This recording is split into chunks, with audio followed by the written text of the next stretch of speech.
Israel says it has completed a major assault on Iran after more than a year of fighting, which began with an attack by Iranian proxy group Hamas on the Jewish state and has grown into a multi-front conflict directly involving Tehran and its other regional proxies. In a statement issued early Saturday, the Israel Defense Forces said its warplanes safely returned home after conducting precise and targeted strikes against military targets in a number of areas in Iran. It issued the statement about 4 hours after the first reports emerged of explosions in Iran around 2:30 a.m. Tehran time.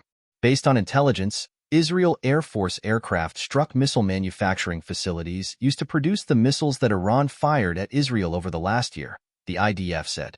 These missiles posed a direct and immediate threat to the citizens of Israel.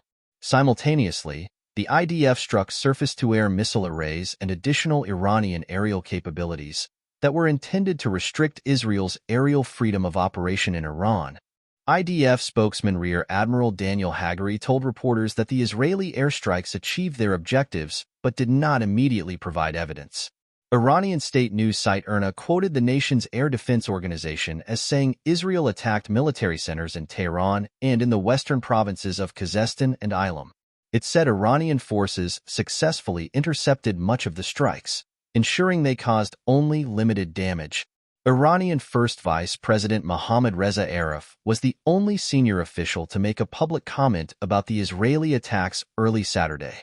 He posted a flag of the Islamic Republic on X and wrote, "Iran's power humiliates the enemies of the motherland." Iranian authorities did not provide evidence of interceptions of Israeli airstrikes or damage, but state media cited the Iranian army as saying 2 soldiers were killed in the Israeli attack. A senior U.S. administration official told reporters that Israel carried out precision airstrikes against multiple military targets across Iran and outside populated areas.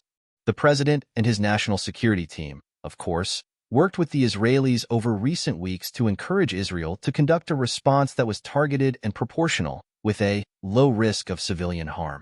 That appears to have been precisely what transpired this evening, the administration official said. The official added that if Iran chooses to respond to Israel, once again, we will be ready, and there will be consequences for Iran. President Joe Biden and Vice President Kamala Harris were both briefed on Israel's operation, the White House said Friday. Both were closely following developments and would continue to be updated, according to media reports.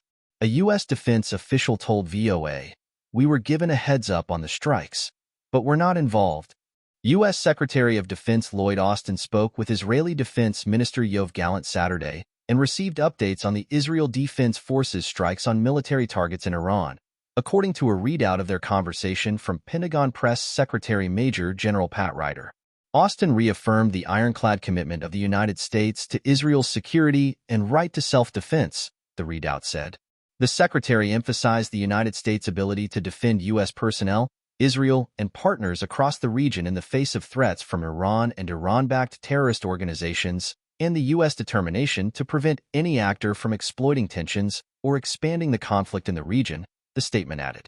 The Israeli military said it conducted Saturday's airstrikes on Iran in response to the attacks by the Iranian regime against Israel and its citizens in recent months.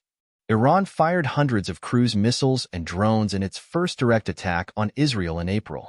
The barrage was in response to an Israeli airstrike that killed senior officers of Iran's top military force, the Islamic Revolutionary Guard Corps, in Damascus that month.